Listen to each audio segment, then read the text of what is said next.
how to fix direct messages not sending on Twitter X. Well, if your Twitter X direct messages requests are failing to send, it is usually due to recipient's privacy settings, platform daily limits, or a temporary app glitch.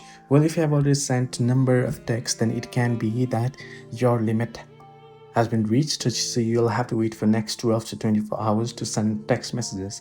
Now, if not, then it can be due to recipient's privacy settings if they have opted to not receive any text or not receive text from non-followers or such, right? So you want to check for that as well, if they have followed you back or not. And also it can be a temporary app glitch. If it is an app glitch, now it can be a internet issue as well. Check your internet connection, toggle off any VPNs or such.